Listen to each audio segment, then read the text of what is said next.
Leah here from MagicByLeah.com, and in this video I'm going to show you how to make a miniature sunset silhouette painting in polymer clay. You can find the complete list of supplies and tools used in this video by visiting my website linked in the description below. We're going to start off with a simple Skinner blend for the canvas, which will also be our sunset, and I'm choosing to do this with yellow, orange, and red. You can choose whatever colors you want. This clay is already conditioned, so I'm going to roll them out into small logs. I'm going for a tiny painting, maybe a little over a square inch, so I'm not using too much clay. If you want to do this in bigger, make sure you prepare the clay accordingly, and always prepare extra because you're going to be cutting off any damaged ends from the Skinner blend. You can do this with a pasta machine or a rolling pin. I'm going to show you in the beginning with the rolling pin, but then do it with a pasta machine because it's faster.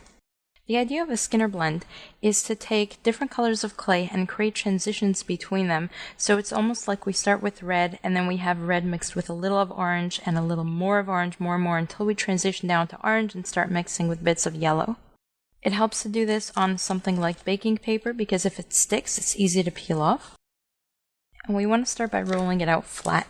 Now the key to getting the colors to partially blend is when you have this uneven. Notice how the orange and red are not exactly even.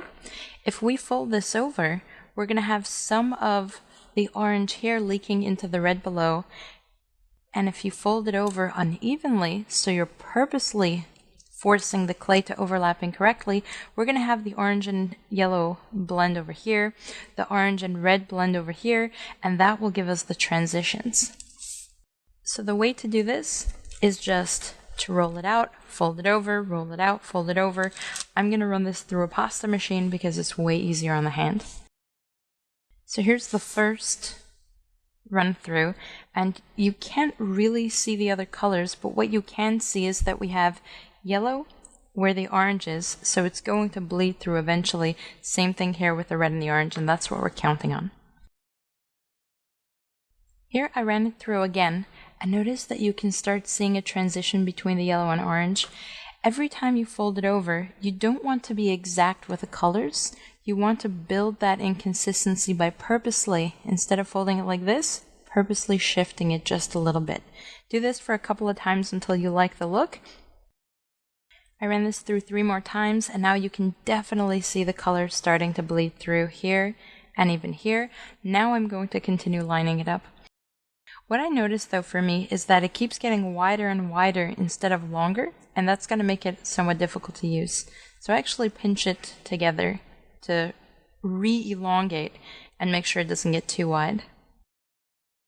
So if I fold it over here, now that the colors are bleeding already, notice how strongly it's bleeding in the back.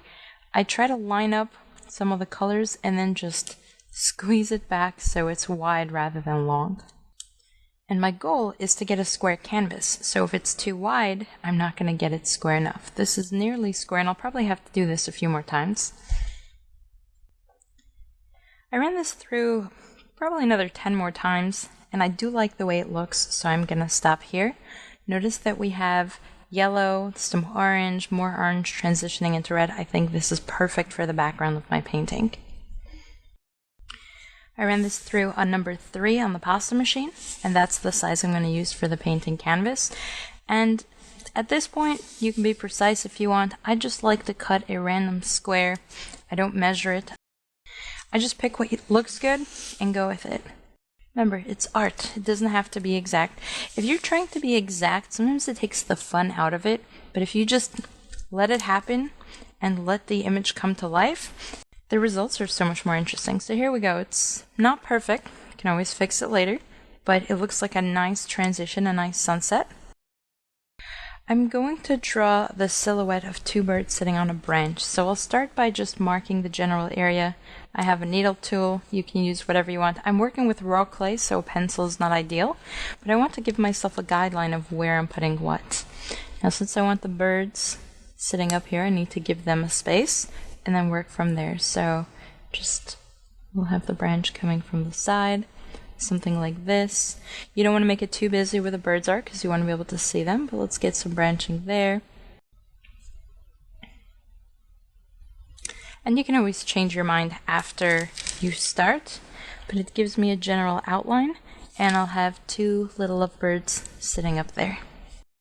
The next step is the most tedious and time-consuming, and for me, the most relaxing.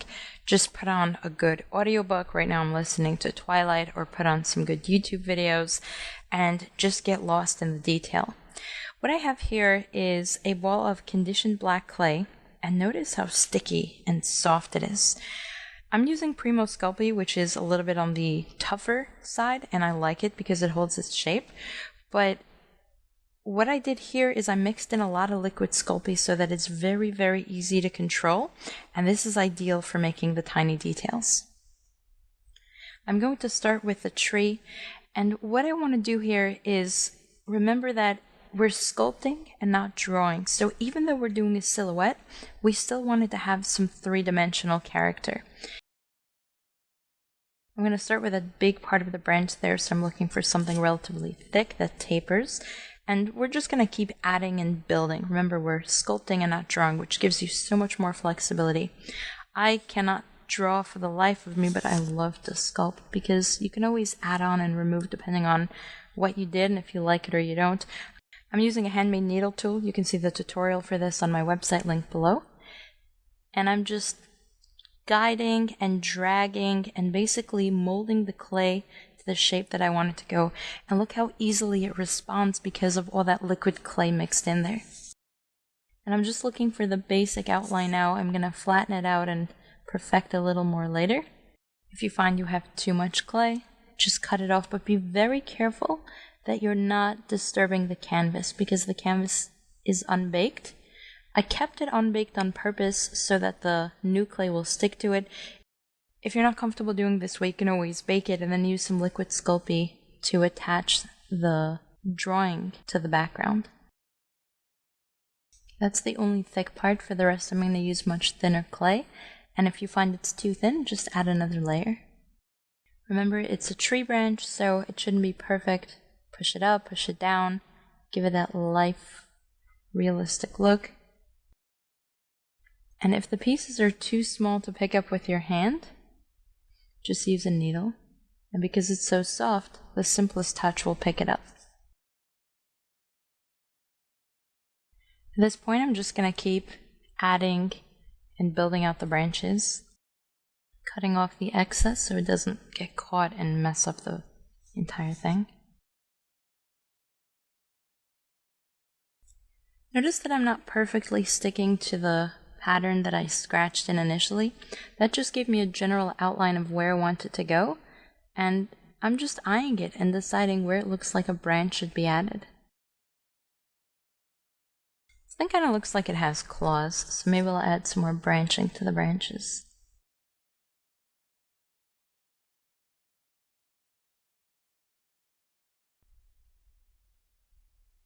If you do get a piece stuck where you don't want it, just very carefully scratch it away. Try to keep the surface as even as possible so the scratch marks don't show. So I didn't just gouge it out, I actually brushed it down and kind of fix it there.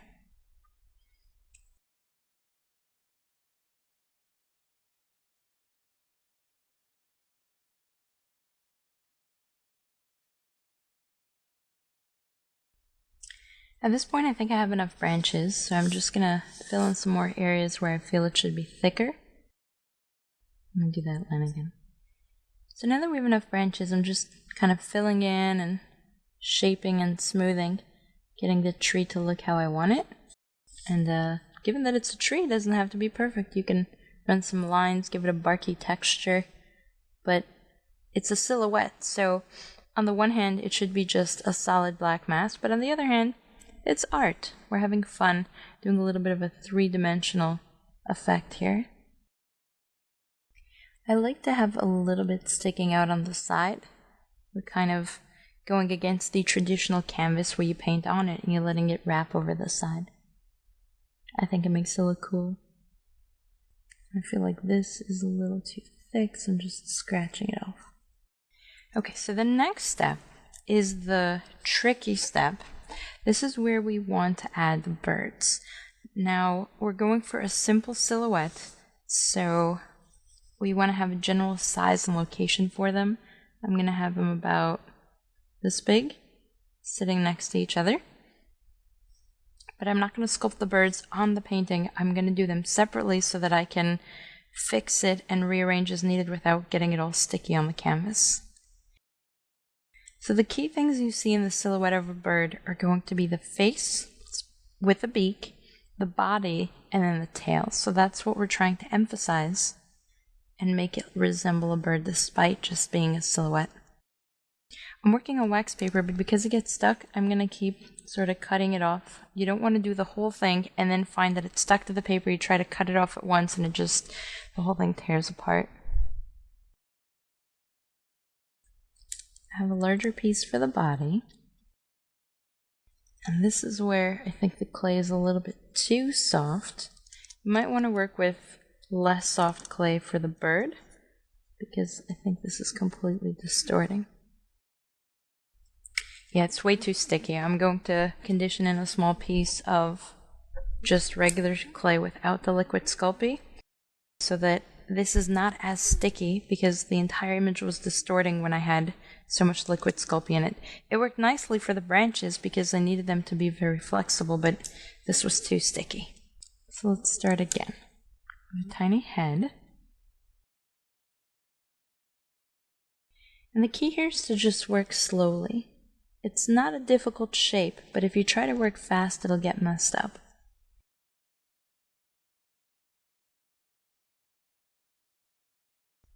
And we want to give this bird a tail. So I'm going to roll out and pinch it a little. And I'll shape it after I attach it. So it's not very complicated. I'm just fanning it out so it looks like it's attached and growing out the rear. And then I'm just pulling the clay down to give it that feathery look. You can even use the tiny needle tool to actually gouge little feathery lines in there.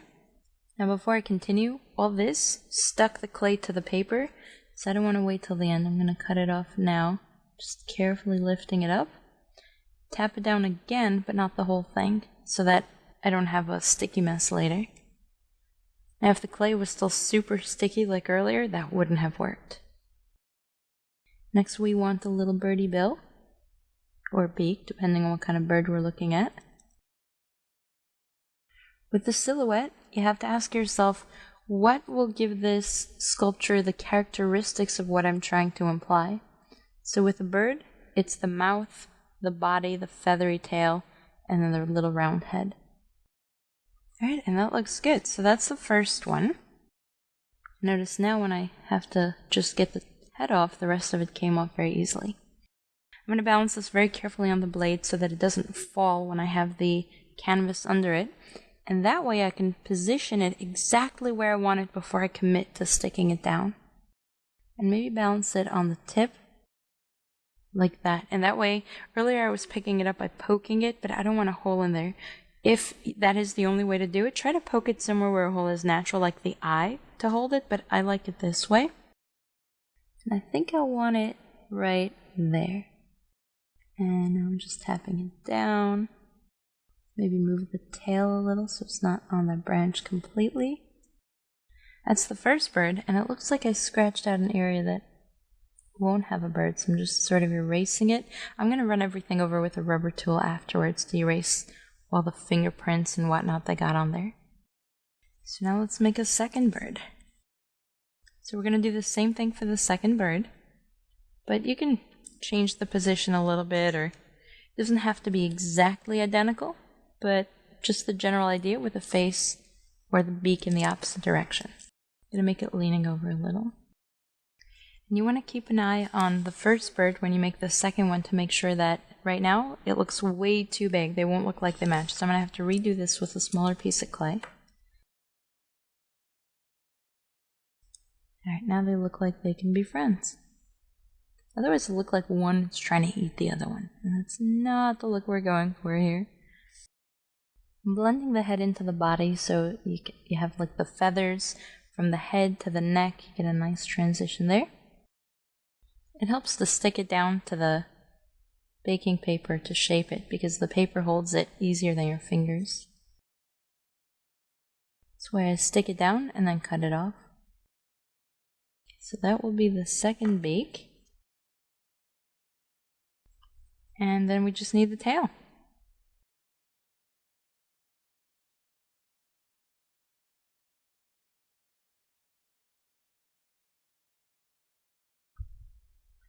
Alright, so now that we have the bird, I think I forgot to loosen it earlier. Oh, that wasn't so bad. Let's feather the tail real quick. Make sure it's balanced before you pick it up, otherwise it does one of these things and it actually stuck. I was trying to demonstrate it falling off, but I didn't want to. Alright, let's see where we want this. So I can put it something like this, or turn it a little bit like that. Looks a little big, so let's see if we can make it look cute. Yeah, I think that looks pretty good.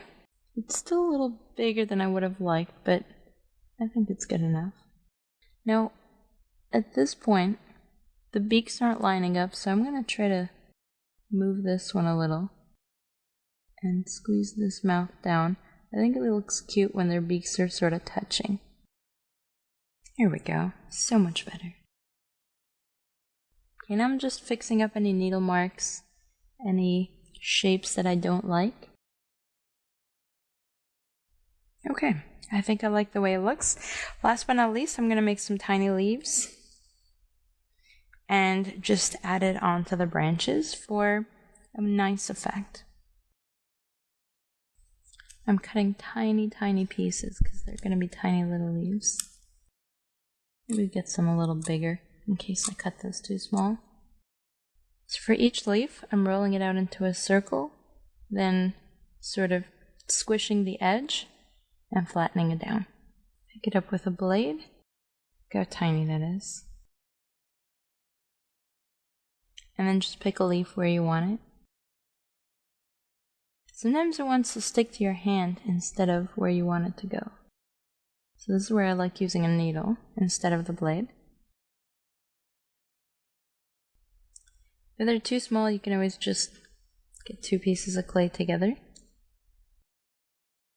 If you find this too tedious, you can always skip the leaves. I'm trying to manually pinch it because this one just wants to be round. Let's try for some bigger ones. Those are too small. Oh, that works too. Can shape it with this thing. Or not. You can always just do the pinch and flatten method.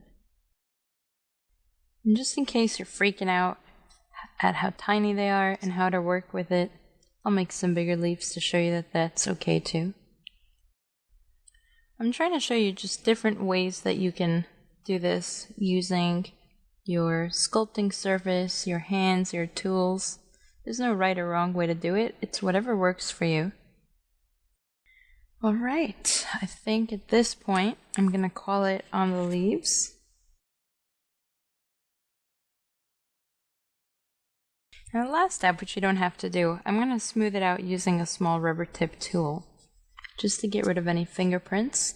And the lines that this leaves behind actually works with the scenery because it gives you those lines of sunset, like the striations you see in the sky. I like that effect as opposed to fingerprints. And it also helps with any markings that you got in the process. And it's good for removing dirt. And here you go. Here's the completed tiny painting. I'm going to bake this according to manufacturer directions and then find a tiny easel to prop it up on. Now you can do this for any image that you want. Here's one I did with a horse. The only difference that I did here is that I added the green for grass and I manually bent the clay to get the yellow in a circle. So let me show you what I mean. Let's pretend that this was a completed Skinner blend, and all I did was curve it like this. So you have to start with a lot more, but curving it like this and then running it through the pasta machine with a lot more red on the top gave me this rounded shape for the sun, and then I did one image for the horse instead of doing a lot of tiny details. Be sure to join me in the next video where I'll show you how to do a sparkly night scenery using a very similar technique. For a detailed list of supplies used in this project, along with answers to your specific questions, visit my website MagicByLeah.com or click the link in the description. I will be uploading new videos regularly, so be sure to subscribe to my YouTube channel, but for even more bonus tutorials, tips, and so much more, join my email newsletter by clicking the link in the description or visiting my website MagicByLeah.com.